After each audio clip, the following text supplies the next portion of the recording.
जय हिंद आप सभी को। आज यूटेरिया पाजर का प्रैक्टिस सेट नंबर 31 देखेंगे। इसके पहले का सारा सेट अपलोड हो चुका है, तो अगर आपका जो भी सेट छूट गया तो जाकर जरूर देखिए। 1 से लेकर 30 तक जो सेट है ना, सारा अपलोड हो चुका है। स्पेशल प्लेलिस्ट हम बना दिए हैं, तो ज़रूर जाके देखिए और इसका टेस्ट भी दीजिए। और 1 से लेकर 30 तक जो है ना, टेलीग्राम में बोट भी डाला हुआ था, जाके यूट्यूब पे देखिए हर सेट को जो मिस छूटा आपसे, और जाके टेलीग्राम पे बोर्ड निकाल कर आप वहाँ पे टेस्ट लगाइए, सेल्फ में टेस्ट लगा लीजिए। बाकी तो डेली, जैसे आज हम सेट नंबर 31 कंप्लीट कर रहे हैं, तो इसका सेट आज जो है ना, आज टेस्ट होगा शाम में 6:30 बजे। तो अगर आप टेस्ट ग्रुप और पीडीएफ ग्रुप अगर आप ज्वाइन करना चाहते हैं, इसका डिस्क्रिप्शन में हम लिंक डाल देंगे, आप वहाँ पे क्लिक करके ज्वाइन कर लीजिएगा। और जो भी सेट है छूटा है उसको वीडियो देखिए और जाके टेलीग्राम पे सेट लगाइए, क्योंकि रिवीजन करने से ना आपको बहुत फ़ायदा मिलेगा। क्योंकि हम इसको पढ़ रहे हैं ना, तो इसको सेट हम करवा रहे हैं, तो हमको पता चलता है कि ना, आप पढ़े होंगे उस बुक को, तो आपको लगा होगा कि इसमें कितना अच्छा अच्छा क्वेश्चन डाला हुआ है। तो एक भी सेट मत मिस कीजिए, और हर एक सेट को अच्छे से देखिए। आप वीडियो को लास्ट तक जरूर देखिएगा। और आप चैनल पर नए हैं, चैनल को सब्सक्राइब जरूर कर लीजिएगा, और वीडियो को लाइक शेयर सब्सक्राइब जरूर कीजिएगा। तो चलिए सेट नंबर बिना देरी किए हुए स्टार्ट करते हैं। सेट नंबर 31, क्वेश्चन नंबर 1 बोल रहा है। क्वेश्चन नंबर 1 आंसर आपको देना है। आंसर जो भी आपको आ रहा है आंसर कमेंट में जरूर करना है। कौन सा क्वेश्चन का आंसर हमको पता है, अपने आप में ले आना कि इस क्वेश्चन का आंसर हमको आ रहा था। तो अपने आप में झांकिए कि हाँ, मेरा कौन सा क्वेश्चन का आंसर आ रहा है, कौन सा क्वेश्चन का आंसर गलत हो रहा था। तो चलिए क्वेश्चन नंबर 1 का स्टार्ट करते हैं। क्वेश्चन नंबर 1 है, किस अखबार पत्रिका ने वर्नाक्युलर प्रेस एक्ट के समर्थन किया था? इसका आंसर क्या होगा? किस अखबार पत्रिका ने वर्नाकुलर प्रेस एक्ट का समर्थन किया था? एक करेक्ट आंसर क्या होगा? ऑप्शन नंबर 1 होगा, पायनियर है। क्या है? तो पायनियर। किस अखबार पत्रिका ने वर्नाक्युलर प्रेस एक्ट का समर्थन किया था? तो पायनियर किया था, याद रखिएगा, पायनियर। नेक्स्ट है, क्वेश्चन नंबर 2 है, बोल रहा है कि प्रथम आंग्ल मराठा युद्ध किसके शासनकाल के दौरान घटित हुआ था? बताइए इसका आंसर क्या होगा? प्रथम आंग्ल मराठा युद्ध किसके शासनकाल के दौरान घटित हुई थी? तो 2 का राइट आंसर होगा option number B, Warren Hastings के समय हुआ था। तो प्रथम आंग्ल मराठा युद्ध किसके शासनकाल के दौरान हुआ था? वारेन हेस्टिंग्स के समय हुआ था। और ये कब हुआ था? याद रखिए, प्रथम आंग्ल मराठा युद्ध कब हुआ था? 1775 से लेके 1782 तक के बीच हुआ था, याद रखिएगा। क्वेश्चन नंबर 3 पे आते हैं। बोल रहा है, उस्ताद मंसूर किसके दरबार में प्रमुख चित्रकार थे? उस्ताद मंसूर किसके दरबार में प्रमुख चित्रकार थे? तो 3 का राइट आंसर होगा ऑप्शन नंबर सी, जहांगीर के थे। क्या थे? जहांगीर के। क्वेश्चन नंबर 4 पे आइए। बोल रहा है, द्वैतवाद सिद्धांत के प्रतिपादक कौन थे? द्वैतवाद सिद्धांत के प्रतिपादक कौन थे? तो 4 का राइट आंसर होगा ऑप्शन नंबर बी, माधवाचार्य थे। कौन थे? माधवाचार्य। क्वेश्चन नंबर 5 है, अपने आप में देखिए कि हाँ, क्वेश्चन कितना अच्छा पूछा गया है। हर एक क्वेश्चन जो है ना, इस बुक में बहुत ही अच्छा डाला गया है। मतलब आप ना फैन हो जाइएगा इस क्वेश्चन को देख करके। आपको जितना भी एग्जाम होने वाला है ना, आपको बहुत, क्योंकि हम इसके पहले एग्जाम दिए थे दरोगा का ना, उसमें बहुत सारा क्वेश्चन इस बुक से देखने को मिला था। तो आप अच्छे से तैयारी कीजिए और इस बुक को अच्छे से पढ़िए और प्रैक्टिस लगाइए। और इससे सुबह जो है ना, ज्ञान बिंदु जो क्वेश्चन बैंक है बिहार दरोगा का, उसका भी डेली वीडियो आता है, तो जरूर उसको भी देखा कीजिए और वीडियो को लाइक शेयर जरूर कीजिएगा। क्वेश्चन नंबर 5 है, बोल रहा है, दीवान ए कोही विभाग की स्थापना किसके शासन में की थी? दीवान ए कोही विभाग की स्थापना किस शासक ने की थी? तो 5 का राइट आंसर क्या होगा? तो 5 का राइट आंसर होगा ऑप्शन नंबर ए, मोहम्मद बिन तुगलक ने किया था। कौन किया था? मोहम्मद बिन तुगलक ने किया था। क्वेश्चन नंबर 6 पे आइए। बोल रहा है, लोहार वंश का संस्थापक निम्नलिखित में से कौन था? लोहार वंश का संस्थापक निम्नलिखित में से कौन था? तो 6 का राइट आंसर होगा ऑप्शन नंबर बी, संग्राम राज ने किया था। कौन किया था? संग्राम राज ने किया था। क्वेश्चन नंबर 7 है, किस विद्वान ने बिंदुसार को 16 राज्यों का विजेता बताया था? बताइए इसका आंसर क्या होगा? किस विद्वान ने बिंदुसार को 16 राज्यों का विजेता बताया था? तो 7 का राइट आंसर होगा ऑप्शन नंबर सी होगा, तारानाथ होगा। क्या होगा? तारानाथ, याद रखिएगा। क्वेश्चन नंबर 8 है, बृहदेश्वर मंदिर कहाँ स्थित है? बताइए बृहदेश्वर मंदिर कहाँ स्थित है? तो 8 का राइट आंसर होगा ऑप्शन नंबर बी, तंजौर में स्थित है। कहाँ है? तंजौर। तंजौर कहाँ है? तमिलनाडु में है। और पूछेगा कि बृहदेश्वर मंदिर का निर्माण किसने कर किया था?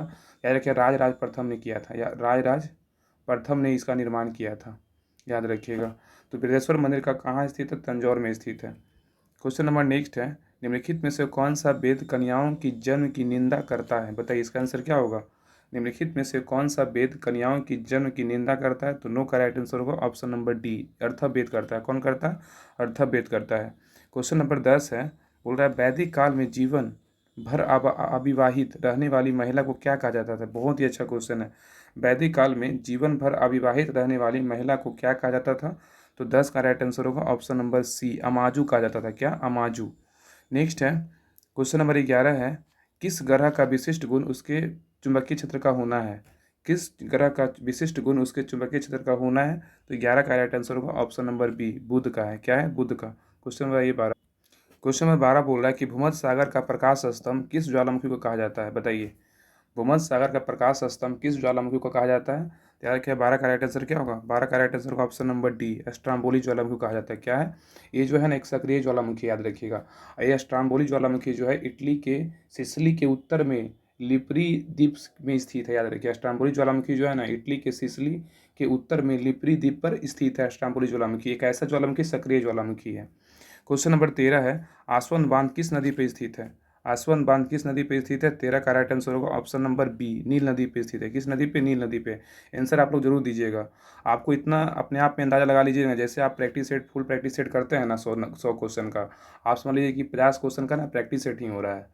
50 क्वेश्चन का डेली, जैसे बिहार दरोगा का मार रहे हैं, बिहार पुलिस का मार रहे हैं, बीपीएससी का मार रहे हैं, बीपीएससी टीचर का मार रहे हैं, जो भी मान लीजिए कि फुल प्रैक्टिस के मतलब उसमें 100 क्वेश्चन रहता है, इसमें 50 क्वेश्चन है। 50 क्वेश्चन के मतलब ग्लोबल क्वेश्चन का लेवल भी बहुत अच्छा है।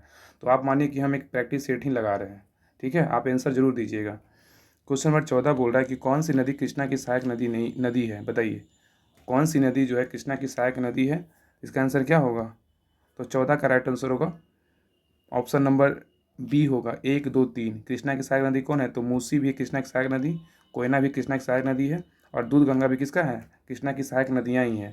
तो मूसी, कोयना, दूध गंगा किसकी सहायक नदियाँ हैं? तो कृष्णा की सहायक नदियाँ, याद रखिएगा।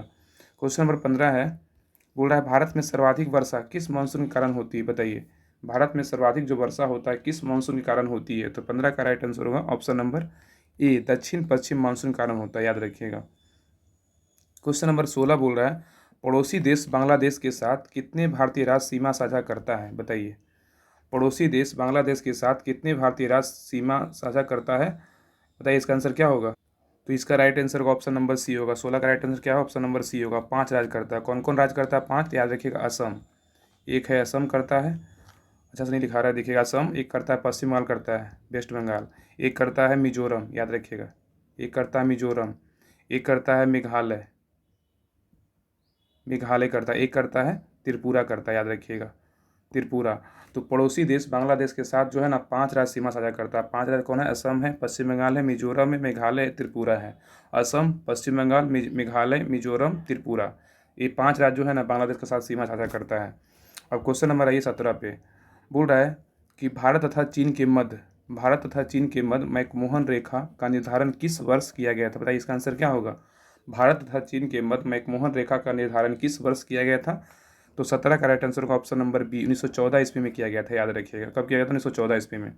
क्वेश्चन नंबर 18 बोल रहा है कि शिमला तथा मनाली का क्षेत्र हिमालय के किस श्रेणी के अंतर्गत आता है? बताइए, इसका आंसर क्या होगा? शिमला तथा मनाली का क्षेत्र हिमालय के किस श्रेणी के अंतर्गत आता है? तो 18 का राइट आंसर होगा ऑप्शन नंबर डी, लघु हिमालय के अंतर्गत आता है। नेक्स्ट क्वेश्चन है, सीमा सुरक्षा बल की स्थापना किस वर्ष की गई थी? बताइए, इसका आंसर क्या होगा? सीमा सुरक्षा बल की स्थापना किस वर्ष किया गया था? तो 19 का राइट आंसर होगा ऑप्शन नंबर सी, 1965 में किया गया था, याद रखिए। बीएसएफ है, बॉर्डर सिक्योरिटी फोर्स। इसका जो मुख्यालय है ना, इसका हेडक्वार्टर कहाँ है? तो न्यू दिल्ली में, याद रखिए। इसका हेडक्वार्टर कहाँ है? तो न्यू दिल्ली में। और वर्तमान में बीएसएफ का हेड बोलेगा तो कौन है? वर्तमान में बीएसएफ का हेड जो है ना, नितिन अग्रवाल है, याद रखिएगा, नितिन अग्रवाल वर्तमान में बीएसएफ के हेड हैं, नितिन अग्रवाल हेड हैं इसके। और इसका जो स्थापना हुआ था ना 1965 में हुआ था। इसका हेडक्वार्टर कहाँ है? न्यू दिल्ली है। क्वेश्चन नंबर आइए 20 पे। बोल रहा है क्वेश्चन नंबर 20, प्रायद्वीपीय भारत निम्न हिम युगों में से किस युग में हिमानीकृत हुआ है? बोल रहा है, क्वेश्चन बोल रहा है कि प्रायद्वीपीय भारत निम्न हिम युगों में किस युग में हिमानीकृत हुआ है? तो इसका 20 का आंसर क्या होगा? बताइए। 20 का राइट आंसर होगा ऑप्शन नंबर सी, प्लीस्टोसिन युग, हिम युग, प्लीस्टोसिन हिम युग में हुआ था। क्वेश्चन नंबर 21 है, भारत के निम्नलिखित क्षेत्रों में से किसमें भूतापीय ऊर्जा स्रोत नहीं पाए गए हैं? राइट, इसका आंसर क्या होगा? भारत के निम्नलिखित क्षेत्रों में से किसमें भूतापीय ऊर्जा स्रोत नहीं पाए गए हैं? तो 21 का राइट आंसर होगा option number B, Ganga delta होगा। इसका राइट आंसर क्या होगा? गंगा डेल्टा में नहीं पाए गए, लेकिन गोदावरी डेल्टा में पाए गए हैं, हिमालय डेल्टा में पाए गए हैं, पश्चिमी तट में पाए गए हैं। तो याद रखिएगा कि बोल रहा है भारत के निम्नलिखित क्षेत्रों में से किसमें भूतापीय ऊर्जा स्रोत नहीं पाया गया? गंगा डेल्टा में नहीं पाया गया, गोदावरी डेल्टा में पाया गया, हिमालय में पाया गया, पश्चिमी तट में पाया गया है। अब क्वेश्चन नंबर 21, क्वेश्चन नंबर 21 का बात करें। बोल रहा है, सॉरी 21 नहीं 22, क्वेश्चन नंबर 22 बोल रहा है कि राजनीति की रपटीली राहें पुस्तक के लेखक कौन है? बताइए, राजनीति के रसीले राहें पुस्तक के लेखक कौन है? तो 22 का राइट आंसर होगा ऑप्शन नंबर सी, अटल बिहारी वाजपेयी हैं। कौन है? अटल बिहारी वाजपेयी। नेक्स्ट है, राष्ट्रीय पंचायती राज दिवस कब मनाया जाता है? बताइए इसका आंसर क्या होगा? बहुत ईजी क्वेश्चन है ये। राष्ट्रीय पंचायती राज दिवस कब मनाते हैं? इसका राइट आंसर होगा ऑप्शन नंबर बी, 24 अप्रैल को क्या मनाते हैं? राष्ट्रीय पंचायती राज दिवस मनाते हैं। 18 अप्रैल को क्या मनाते हैं? तो विश्व विरासत दिवस मनाते हैं, याद रखिए, विश्व विरासत दिवस 18 अप्रैल, विश्व विरासत दिवस याद रखिएगा। विश्व विरासत दिवस मनाते हैं कब? 18 अप्रैल को मनाते हैं। और 18 मार्च को क्या मनाते हैं? 18 मार्च को विश्व कछुआ दिवस, याद रखिए। कब क्या मनाते हैं? विश्व कछुआ दिवस, विश्व कछुआ दिवस मनाते हैं, याद रखिएगा। तो 24 अप्रैल को विश्व राष्ट्रीय पंचायती राज दिवस, 18 अप्रैल को विश्व विरासत दिवस और 18 मार्च को क्या मनाते हैं? विश्व कछुआ दिवस मनाते हैं। क्वेश्चन नंबर 24 पे बोला, राष्ट्रीय आय समिति का गठन किसकी अध्यक्षता में किया गया था? बताइए इसका आंसर क्या होगा? राष्ट्रीय आय समिति का जो गठन था किसकी अध्यक्षता में किया गया था? तो 24 का राइट आंसर होगा option number B, PC Mahalanobis के अध्यक्षता में किया गया था। क्वेश्चन नंबर 25 बोल रहा है कि मानव विकास सूचकांक के अंतर्गत निम्नलिखित में से किस विषय को सम्मिलित नहीं किया गया था? बताइए इसका आंसर क्या होगा? मानव विकास सूचकांक के अंतर्गत निम्नलिखित में से किस विषय को सम्मिलित नहीं किया गया था? तो 25 का राइट आंसर होगा ऑप्शन नंबर ए, जनसंख्या को सम्मिलित नहीं किया गया था, लेकिन ना शिक्षा को सम्मिलित किया जाता है। अब प्रति व्यक्ति आय पे निकलता है, जीवन प्रत्याशा पे निकलता है, 3 आधार पे जो है ना मानव विकास सूचकांक जारी होता है। कौन कौन? शिक्षा, प्रति व्यक्ति आय, जीवन प्रत्याशा। क्वेश्चन नंबर 26 बोल रहा है कि सामुदायिक विकास कार्यक्रम की शुरुआत किस पंचवर्षीय योजना के दौरान की गई थी? सामुदायिक विकास कार्यक्रम शुरुआत जो है किस पंचवर्षीय योजना के दौरान किया गया था? तो याद रखिएगा ये किया गया था। 26 का राइट आंसर क्या होगा? ऑप्शन नंबर ए हुआ, ए ऑप्शन नंबर ए, प्रथम पंचवर्षीय योजना के दौरान जो है ना सामुदायिक विकास कार्यक्रम का शुरुआत हुआ था। तो क्वेश्चन बोल रहा था कि सामुदायिक विकास कार्यक्रम की शुरुआत किस पंचवर्षीय योजना के दौरान किया गया था? तो प्रथम पंचवर्षीय योजना के दौरान सामुदायिक विकास कार्यक्रम की शुरुआत हुआ था। और प्रथम पंचवर्षीय योजना कब से कब था? 1951 से 56, सबको पता है 1951 से 56। दूसरा कब से कब तक था? 56 से 61। दूसरा बोलेगा तो 1956 से 61, याद रखिएगा। और तीसरा बोलेगा तो कब से कब तक था? तीसरा बोलेगा तो 66 से, सॉरी 1 मिनट, पहला तो 51 से 56, दूसरा 56 से 61, तीसरा बोले 61 से 66, याद रखिए 61 से 66। इसके बाद जो है ना योजना क्या होता है? इसके बाद ना योजना अवकाश आता है, 3 साल के लिए योजना अवकाश आता है। कब? कितना से कितना? 66 से 69 जो योजना अवकाश आता है। उसके बाद कौन सा योजना आता है? उसके बाद चतुर्थ पंचवर्षीय योजना आता है। ये कितना से कितना था? चतुर्थ का था 1969 से 74 था, 1969 से 74, याद रखिएगा। तो प्रथम था 51 से 56 और दूसरा था 56 से 61, तीसरा था 61 से 66 और इसके तीसरा के जस्ट बाद ही आता है योजना अवकाश आता है। कितना से कितना? 3 साल का योजना अवकाश आता है। 66 से 69 के बीच 3 साल का योजना अवकाश आता है। उसके बाद चौथा पंचवर्षीय योजना आता है जो 69 से 74 के बीच रहता है, याद रखिएगा। क्वेश्चन नंबर है 27 है, बोल रहा है आर्थिक दृष्टिकोण से विनिर्माण तथा बिजली निर्माण किस क्षेत्र के अंतर्गत आते हैं? बताइए इसका आंसर क्या होगा? आर्थिक दृष्टिकोण से विनिर्माण तथा निजी बिजली निर्माण किस क्षेत्र के अंतर्गत आता है? तो 27 का राइट आंसर होगा ऑप्शन नंबर बी, द्वितीय क्षेत्र के अंतर्गत आता है, याद रखिएगा। क्वेश्चन नंबर 28 बोल रहा है संविधान सभा द्वारा गठित सलाहकार समिति के अध्यक्ष कौन थे? बताइए इसका आंसर क्या होगा? संविधान सभा द्वारा गठित सलाहकार समिति के अध्यक्ष कौन थे? तो 28 का राइट आंसर क्या होगा? 28 का राइट आंसर होगा ऑप्शन नंबर सी, सरदार पटेल थे। कौन थे? सरदार पटेल थे आंसर, याद रखिएगा। तो संविधान सभा द्वारा गठित सलाहकार समिति के अध्यक्ष कौन थे? सरदार पटेल थे। क्वेश्चन नंबर 29 बोल रहा है कि उपराष्ट्रपति का पद किस देश के संविधान से लिया गया है? बताइए इसका आंसर क्या होगा? उपराष्ट्रपति का पद जो है किस देश के संविधान से लिया गया है? तो 29 का राइट आंसर होगा ऑप्शन नंबर ए, अमेरिका से लिया गया। कहाँ से लिया गया? अमेरिका से लिया गया, याद रखिएगा। नेक्स्ट क्वेश्चन है, विधायकों तथा सांसदों द्वारा ली जाने वाली शपथ या प्रतिज्ञा का प्रारूप किस अनुसूची में वर्णित है? विधायकों तथा सांसदों द्वारा ली जाने वाली शपथ या प्रतिज्ञा का प्रारूप किस अनुसूची में वर्णित है? तो 30 का राइट आंसर होगा ऑप्शन नंबर बी, तीसरी अनुसूची में वर्णित है। नेक्स्ट है क्वेश्चन नंबर 31 बोल रहा है कि भारत के वर्तमान राष्ट्रपति तथा उपराष्ट्रपति का अपने पद अनुसार क्रमशः क्या है?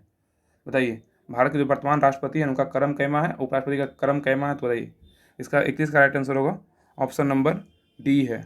क्या है? तो राष्ट्रपति का जो क्रम था 15वां है और उपराष्ट्रपति का क्रम कितना? 14वां, याद रखिएगा। अब वर्तमान में राष्ट्रपति कौन है? बताइए द्रौपदी मुर्मू है। और उपराष्ट्रपति कौन है? तो वेंकैया नायडू है, याद रखिएगा। सॉरी इसके पहले थे ना, जगदीप धनखड़ हैं, जगदीप धनखड़। वर्तमान में अगर उपराष्ट्रपति का बात करें जगदीप धनखड़ हैं, याद रखिएगा, सॉरी मिस्टेक हो गया। तो ये ना, मगर वर्तमान में अगर राष्ट्रपति बोलेगा तो द्रौपदी मुर्मू है, अगर उपराष्ट्रपति का बात करेगा तो जगदीप धनखड़ हैं, जो वर्तमान में उपराष्ट्रपति हैं। और वर्तमान में राष्ट्रपति का जो क्रम था वो 15वां था, उपराष्ट्रपति का जो क्रम था 14वां था, याद रखिएगा, वो बोलने में मिस्टेक हो गया था। क्वेश्चन नंबर 32 है, भारत में किसी राज्य को विशेष राज्य का दर्जा किस फार्मूले के आधार पर दिया जाता है, बताइए। 32 का राइट आंसर क्या होगा? भारत में किसी राज्य को विशेष राज्य का दर्जा किस फार्मूले के आधार पर दिया जाता है? तो 32 का राइट आंसर बताइए क्या होगा? 32 का राइट आंसर होगा ऑप्शन नंबर डी, गॉडगिल फार्मूले पे। क्या है? गॉडगिल फार्मूले। क्वेश्चन नंबर 33 है कि भारतीय संसद की औपचारिक स्थापना कब हुआ था, बताइए। भारतीय संसद की औपचारिक स्थापना कब हुई थी? तो 33 का राइट आंसर होगा ऑप्शन नंबर सी, 31 मई 1952 को हुआ था। कब हुआ था? 31 मई 1952 को। क्वेश्चन नंबर 34 है, पंचायती राज संबंधी प्रमुख समितियों में किसका मिलान गलत है, बताइए। इसका आंसर क्या होगा? इसमें कौन सा मिलान में ना गलत है, जिसका स्थापना गलत है? तो 34 का राइट आंसर बताइए। इसका ये होगा ऑप्शन नंबर डी, एलएमसीबी समिति का स्थापना 1988, ये गलत है। इसका स्थापना जो है 1986 में हुआ था, याद रखिएगा। इसका स्थापना 1986 में हुआ था। एलएम सिडनी समिति का स्थापना 1988 नहीं 1986 होगा, तब जाके सही होगा। और बलवंत राय मेहता समिति का स्थापना 1957 बिल्कुल सही है। अशोक मेहता समिति का स्थापना 1977 सही है। और जीवीके राव समिति का स्थापना कब हुआ था? 1985 में हुआ था। ये तीनों सही है, लेकिन एलएम सिडनी समिति का 1988 नहीं 1986 होगा। 1988 में ना सेबी का स्थापना, याद रखिए। सेबी का स्थापना कब हुआ था? 12 जुलाई 1988 का स्थापना हुआ था सेबी का, याद रखिएगा। तो बलवंत राय मेहता समिति 1957, अशोक मेहता समिति 1977, जीवीके राव समिति 1985, एलएम सिडनी समिति 1986 में स्थापना होता। चारों सही हो गया। नेक्स्ट है, चीन का राष्ट्रीय खेल निम्नलिखित में से क्या है, बताइए। चीन का जो राष्ट्रीय खेल है ना, क्या है वर्तमान में, मतलब ऐसे क्या है चीन का राष्ट्रीय खेल? तो 35 का राइट आंसर होगा option number B, table tennis है। चीन का जो राष्ट्रीय खेल क्या है? तो टेबल टेनिस है। क्वेश्चन नंबर है 36, बोल रहा है भारत के ने ओलंपिक में पहली बार स्वर्ण पदक कब जीता था? भारत ने ओलंपिक में पहली बार स्वर्ण पदक कब जीता था? तो 36 का राइट आंसर होगा ऑप्शन नंबर ए, 1900 में जीता था। नेक्स्ट है, किसी जीवित शरीर के भीतर कोशिका या ऊतक की मृत्यु को क्या कहते हैं? किसी जीवित शरीर के भीतर कोशिका या ऊतक की मृत्यु को क्या कहते हैं? तो 37 का राइट आंसर होगा ऑप्शन नंबर बी, नेक्रोसिस कहते हैं। क्या कहते हैं? नेक्रोसिस। नेक्स्ट है, प्रकाश संश्लेषण के दौरान प्रकाशीय ऊर्जा किसमें परिवर्तित होता है, बताइए। इसका आंसर क्या होगा? प्रकाश संश्लेषण के दौरान प्रकाशीय ऊर्जा किसमें परिवर्तित होता है? तो 38 का राइट आंसर होगा ऑप्शन नंबर बी, रासायनिक ऊर्जा में क्या होता है? परिवर्तन होता है। नेक्स्ट क्वेश्चन नंबर 39 बोल रहा है कि निम्नलिखित में से कौन ग्रीन हाउस गैस का उदाहरण नहीं है? कौन जो है ग्रीन हाउस गैस का उदाहरण नहीं है? तो 39 का राइट आंसर होगा option number C, nitrous oxide जो है ग्रीन हाउस गैस का उदाहरण नहीं है, लेकिन जलवाष्प ग्रीन हाउस गैस का उदाहरण है। Carbon dioxide green house gas का उदाहरण है। और क्लोरोफ्लोरोकार्बन जो है ग्रीन हाउस गैस का क्या है? उदाहरण, लेकिन नाइट्रिक ऑक्साइड जो है ग्रीन हाउस गैस का उदाहरण नहीं है। क्वेश्चन नंबर 40 बोल रहा है कि निम्नलिखित में से कौन जंतु स्तनपायी नहीं है, बताइए। निम्नलिखित में से कौन सा जंतु जो स्तनपायी नहीं है? तो 40 का राइट आंसर होगा ऑप्शन नंबर ए, शार्क नहीं है, लेकिन चूहा स्तनपायी है, चमगादड़ स्तनपायी है। नेक्स्ट क्वेश्चन नंबर 41 है, निम्नलिखित में से कौन मानव मूत्र का एक असमान घटक है? निम्नलिखित में से कौन मानव मूत्र का एक असमान घटक है? तो 41 का राइट आंसर होगा ऑप्शन नंबर बी, एल्ब्यूमिन है। क्या है? एल्ब्यूमिन। क्वेश्चन नंबर 42 बोल रहा है कि 15 ओम के प्रतिरोध 1.5 लिखा हुआ है, 1.5 ओम के प्रतिरोध वाले परिपथ पर 150 वोल्ट लगाया जाता है, तो प्रतिरोध द्वारा खर्च कुल राख शक्ति कितनी होगी? 1.5 ओम के प्रतिरोध वाले परिपथ पर 150 वोल्ट लगाया जाता है, तो प्रतिरोध द्वारा खर्च कुल शक्ति कितनी होगी? तो 42 का राइट आंसर होगा ऑप्शन नंबर डी, 15,000 वाट होगा। क्या होगा? 15,000 वाट होगा। क्वेश्चन नंबर नेक्स्ट है, बोला निम्नलिखित में से किसे बिलियन भी कहा जाता है, बताइए। इसका आंसर क्या होगा? निम्नलिखित में से किसे बिलियन भी कहा जाता है? तो 43 का राइट आंसर होगा ऑप्शन नंबर बी, समांगी मिश्रण को क्या कहते हैं? बिलियन भी कहते हैं। नेक्स्ट है, क्वेश्चन नंबर 44 बोल रहा है कि तुल्यकालिक उपग्रह के परिक्रमण की अवधि कितनी होती है? तुल्यकारी उपग्रह के परिक्रमण की अवधि कितनी होती है? तो 44 का राइट आंसर होगा ऑप्शन नंबर ए, 24 घंटा का होता है। नेक्स्ट क्वेश्चन है, पेंडुलम को चंद्रमा पर ले जाने पर उसके आवर्तकाल पर क्या प्रभाव पड़ता है? पेंडुलम को चंद्रमा पर ले जाने पर उसके आवर्तकाल पर क्या प्रभाव पड़ता है? तो 45 का राइट आंसर होगा ऑप्शन नंबर बी, क्या होगा? बढ़ेगा। क्या होगा? बढ़ेगा। क्वेश्चन नंबर 46 बोल रहा है कि एक्स किरणें किस प्रकार की तरंग है? एक्स किरणें जो है किस प्रकार की तरंग है? तो 46 का राइट आंसर होगा ऑप्शन नंबर सी, विद्युत चुम्बकीय तरंग है। नेक्स्ट है, जब किसी वस्तु को दो समानांतर समतल दर्पणों के बीच रखा जाता है तो बने प्रतिबिंबों की संख्या कितनी होगी। जब किसी वस्तु को दो समानांतर समतल दर्पणों के बीच रखा जाता है तो बने हुए प्रतिबिंबों की संख्या कितनी होगी। तो 47 का राइट आंसर होगा ऑप्शन नंबर डी, अनंत होगा। क्या होगा, अनंत होगा। नेक्स्ट है, वंढानता नामक रोग को किसके प्रयोग द्वारा दूर किया जाता है। वंढानता, इसी को ना कलर ब्लाइंडनेस बोलते हैं, याद रखिए, कलर ब्लाइंडनेस, कलर ब्लाइंडनेस बोलते हैं, याद रखिएगा इसी को। इसमें कोई जो दो रंग होता है ना, कोई भी रंग होता है उसको पहचान ही नहीं पाता कौन सा रंग कौन सा कलर का है। याद रखिए, वंढानता नामक को कलर ब्लाइंडनेस बोलते हैं। का रोग किसके द्वारा दूर किया जाता है। तो उपयुक्त में से कोई नहीं, इसका दूर करने का कोई विधि नहीं, याद रखिएगा, उपयुक्त में से कोई नहीं। नेक्स्ट है क्वेश्चन नंबर 49 है, निम्नलिखित में से कौन एक निष्क्रिय गैस का उदाहरण है। निम्नलिखित में से कौन एक निष्क्रिय गैस का उदाहरण है। इसका कोई इलाज ही, वंढानता का जो है ना कोई इलाज ही नहीं होता है, ठीक है, याद रखिएगा। 49 नंबर क्वेश्चन बोला, निम्नलिखित में से कौन एक निष्क्रिय गैस का उदाहरण है। तो 49 का राइट आंसर होगा ऑप्शन नंबर बी, आर्गन है। कौन निष्क्रिय गैस का उदाहरण, आर्गन है। क्वेश्चन नंबर 50 बोल रहा है, आतिशबाजी में हरा रंग किसके कारण दिखाई पड़ता है। आतिशबाजी में हरा रंग किसके कारण दिखाई पड़ता है। तो 50 का राइट आंसर होगा ऑप्शन नंबर सी, बेरियम कारण दिखाई पड़ता है। अब आइए स्मरणीय तत्व पे, हर एक सेट के पीछे दिया रहता है, बहुत इंपॉर्टेंट टॉपिक दिया रहता है, इसको अच्छे से देखिएगा और बताइएगा इसका आंसर हमको याद था कि नहीं था। अपने आप में सोचिए कि हमको याद था कि नहीं था, क्योंकि हर टॉपिक में हर सेट के पीछे जो है ये सेट दिया रहता है। पॉइंट नंबर 1 बोल रहा है, कांग्रेस एवं मुस्लिम लीग के मध्य लखनऊ समझौता हुआ था, बताइए किसके समय हुआ था। कांग्रेस एवं मुस्लिम लीग के मध्य समझौता हुआ था, याद रखिएगा, लॉर्ड चेम्सफोर्ड के समय हुआ था। कौन सा सम्मेलन समझौता हुआ था। तो कांग्रेस और मुस्लिम लीग के बीच लखनऊ समझौता हुआ था, किसके शासनकाल में। तो लॉर्ड चेम्सफोर्ड के समय हुआ था। कब हुआ था, 1916 में हुआ था, याद रखिए 1916 में। और लॉर्ड चेम्सफोर्ड के समय जो है रॉलेट एक्ट पारित किया गया था। कब, 1919 में पारित किया गया था, याद रखिएगा। तो क्वेश्चन पूछेगा कि रॉलेट एक्ट जो पारित किया गया था 1919 में, किसके समय किया गया था। तो लॉर्ड चेम्सफोर्ड के समय किया गया था। और लॉर्ड चेम्सफोर्ड के शासन समय ही, इसी के शासनकाल में शिक्षा संबंधी सैडलर आयोग का गठन किया गया था। कब, 1917 में किया गया था, याद रखिएगा। तो सैडलर आयोग का गठन कब हुआ था, 1917 में हुआ था। किसके शासनकाल में हुआ था। तो लॉर्ड चेम्सफोर्ड के शासनकाल में हुआ था। नेक्स्ट है, इसी के समय मतलब लॉर्ड चेम्सफोर्ड के समय ही जलियांवाला बाग हत्याकांड कब होता है। 13 अप्रैल 1919 को होता है, सबको पता है। किसके किसके शासनकाल में होता है, लॉर्ड चेम्सफोर्ड के समय हुआ था। और लॉर्ड चेम्सफोर्ड के समय शासनकाल में ही, लॉर्ड चेम्सफोर्ड के शासनकाल में ही गांधी जी ने असहयोग आंदोलन को क्या की थी, शुरुआत की थी। कब किया था, 1 अगस्त 1920 को किया था। तो याद रखिएगा कि लॉर्ड चेम्सफोर्ड के समय ही या शासनकाल में गांधी जी ने असहयोग आंदोलन को क्या किया था, शुरुआत किया था। कब, 1 अगस्त 1920 को किया था। नेक्स्ट है, लॉर्ड चेम्सफोर्ड के समय ही चौरी चौरा कांड के फलस्वरूप गांधी जी ने असहयोग आंदोलन को वापस लिया था। कब, 5 फरवरी 1922 को लिया था वापस। और नेक्स्ट है कि लॉर्ड चेम्सफोर्ड के समय ही पहली बार भारत मतलब इलाहाबाद में सिविल सेवा परीक्षा की शुरुआत हुआ था। कब हुआ था, 1922 में। तो क्वेश्चन पूछेगा कि पहली बार भारत में मतलब भारत के इलाहाबाद में सिविल सेवा परीक्षा की शुरुआत हुआ था। कब, तो 1922 में हुआ था। किसके शासनकाल में हुआ था, लॉर्ड चेम्सफोर्ड के शासनकाल में हुआ था, याद रखिएगा। नेक्स्ट पॉइंट बोल रहा है, साइमन कमीशन बम्बई पहुंचा था। कब, बताइए। 3 फरवरी 1928 को पहुंचा था, याद रखिएगा। साइमन कमीशन बम्बई पहुंचा था, 3 फरवरी 1928 को पहुंचा था। और उसमें किसका समय था, लॉर्ड इरविन के समय पहुंचा था, याद रखिए, लॉर्ड इरविन के समय। और गांधी इरविन समझौता कब हुआ था, 5 मार्च 1931 को हुआ था गांधी इरविन समझौता। और सांप्रदायिक पंचाट की घोषणा हुई थी। कब, 16 अगस्त 1932 को हुआ था। सांप्रदायिक पंचाट की घोषणा हुई थी 16 अगस्त 1932 को। अब ये नेक्स्ट बोल रहा है, प्रसिद्ध पूना समझौता हुआ था। कब, 24 सितंबर 1932 को हुआ था, याद रखिएगा। प्रसिद्ध पूना समझौता हुआ था कब, 24 सितंबर 1932 को। अंग्रेजों द्वारा अगस्त प्रस्ताव लाया गया था। कब, 8 अगस्त 1940 को लाया गया था। अंग्रेजों द्वारा अगस्त प्रस्ताव कब लाया गया था, 8 अगस्त 1940 को लाया गया था। पहली बार पाकिस्तान की मांग की गई थी। कब, 1940 में किया गया था। किस अधिवेशन में, लाहौर अधिवेशन में किया गया था। तो पहली बार पाकिस्तान की मांग की गई थी 1940 में, लाहौर अधिवेशन में। और क्रिप्स मिशन भारत आया था। कब, मार्च 1942 में क्रिप्स मिशन भारत आता है।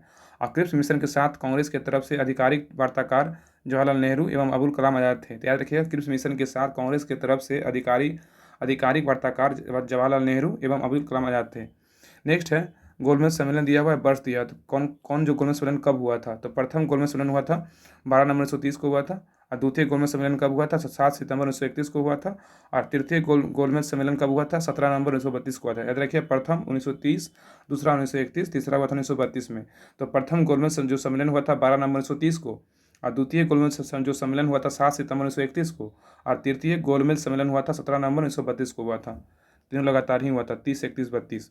नेक्स्ट है, कैबिनेट मिशन भारत आया था 1946 में आया था cabinet mission Bharat.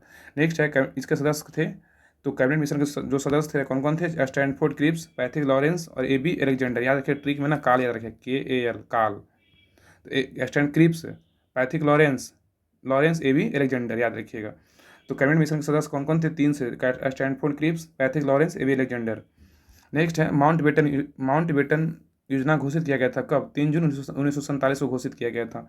Mount batten योजना घोषित किया गया था 3 जून 1947 को।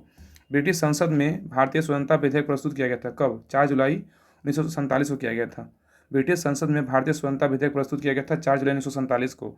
नेक्स्ट बोल रहा है ब्रिटिश संसद द्वारा भारतीय स्वतंत्रता विधेयक को स्वीकार किया गया था कब? 18 जुलाई 1947 को। तो ब्रिटिश संसद द्वारा भारतीय स्वतंत्रता विधेयक को स्वीकार किया गया था 18 जुलाई 1947 को। अब नेक्स्ट है आंदोलन विद्रोह दिया हुआ है, प्रभावित क्षेत्र दिया हुआ है, अब वर्ष दिया हुआ है। कौन सा आंदोलन या विद्रोह हुआ था ना, कौन सा क्षेत्र प्रभावित हुआ था और कौन सा वर्ष में हुआ था? तो याद रखिएगा, बहुत इंपॉर्टेंट टॉपिक है।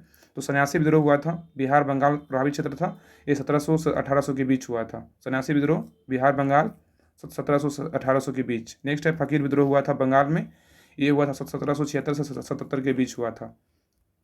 तो फकीर विद्रोह बंगाल में हुआ था 1776 से 77 के बीच हुआ था। पोलीगारो विद्रोह हुआ था तमिलनाडु में, ये था 1799 से 1801 मतलब इस के वर्ष हुआ था। तो पोलीगारो विद्रोह तमिलनाडु 1799 से 1801 के समय हुआ था। भील विद्रोह ये हुआ था पश्चिमी घाट में 1825 से 31 के समय हुआ था। भील विद्रोह पश्चिमी घाट में हुआ था 1825 से 31 के समय हुआ था। रामोसी विद्रोह हुआ था पश्चिमी घाट में, ये हुआ था 1822 से 29 के बीच हुआ था, याद रखिएगा। रामोसी विद्रोह पश्चिमी घाट के में हुआ था 1822 से 29 के बीच हुआ था। नेक्स्ट है अहोम विद्रोह। अहोम विद्रोह हुआ था असम में, आ से अहोम, आ से असम, ये हुआ था 1828 में हुआ था। कोल विद्रोह कहाँ हुआ था? छोटा नागपुर क्षेत्र में हुआ था। कोल विद्रोह 1831 से 32 के बीच हुआ था। कोल विद्रोह छोटा नागपुर क्षेत्र में हुआ था, 1831 से 32 के बीच हुआ था। बहावी आंदोलन कब हुआ था? कहाँ हुआ था? बिहार उत्तर प्रदेश में बहावी आंदोलन होता है, कब होता है? 1831 में। तो बहावी आंदोलन हुआ था बिहार उत्तर प्रदेश में, ये कब होता है? 1831 में। संथाल विद्रोह हुआ था बंगाल एवं बिहार में, संथाल विद्रोह 1855 से 56 के बीच हुआ था। संथाल विद्रोह बंगाल एवं बिहार 1855 से 56 के बीच। नील विद्रोह हुआ था बंगाल एवं बिहार के बीच हुआ था, बंगाल और बिहार में हुआ था 1859 से 60 के बीच में हुआ था। तो नील विद्रोह हुआ था बंगाल बिहार में हुआ था 1859 से 60 के बीच में हुआ था। रंपा विद्रोह हुआ था आंध्र प्रदेश में हुआ था, यह 1879 से 1922 के बीच हुआ था। रंपा विद्रोह आंध्र प्रदेश में हुआ था 1879 से 1922 के बीच हुआ था। और मुंडा विद्रोह हुआ था झारखंड में हुआ था 1899 से 1900 के बीच हुआ था। मुंडा विद्रोह हुआ था झारखंड में 1899 से 1900 के बीच हुआ था। मोपला विद्रोह हुआ था केरल में 1921 में हुआ था। तो मोपला विद्रोह हुआ था केरल में 1921 में हुआ था। फिर से देखिए, कर लेते हैं रिवीजन, क्योंकि बहुत इंपॉर्टेंट था, पूछ देता है। सन्यासी विद्रोह हुआ था बिहार बंगाल 1700 से 1800। फकीर विद्रोह हुआ था बंगाल में 1776 से 77 के बीच हुआ था। पोलीगारो विद्रोह हुआ था तमिलनाडु में 1799 से 1801 के बीच हुआ था। भील विद्रोह हुआ था पश्चिमी घाट में 1825 से 31 के बीच हुआ था। और नेक्स्ट है रामोसी विद्रोह। रामोसी विद्रोह हुआ था पश्चिमी घाट में 1822 से 29 के बीच हुआ था। अहोम विद्रोह हुआ था असम में 1828 में हुआ था। कोल विद्रोह हुआ था छोटा नागपुर क्षेत्र में 1831 से 32 के बीच हुआ था। बहावी आंदोलन हुआ था बिहार उत्तर प्रदेश में 1831 में हुआ था। संथाल विद्रोह हुआ था बंगाल एवं बिहार में 1855 के बीच हुआ था। नील विद्रोह हुआ था बंगाल एवं बिहार में 1859 से 60 के बीच हुआ था। नेक्स्ट है रंपा विद्रोह हुआ था आंध्र प्रदेश में 1879 से 22 के बीच हुआ था। मुंडा विद्रोह हुआ था झारखंड में 1899 से 1900 के बीच हुआ था। मोपला विद्रोह हुआ था केरल में 1921 में हुआ था। तो ये सेट नंबर था 31। सेट नंबर 31 कंप्लीट हो गया है।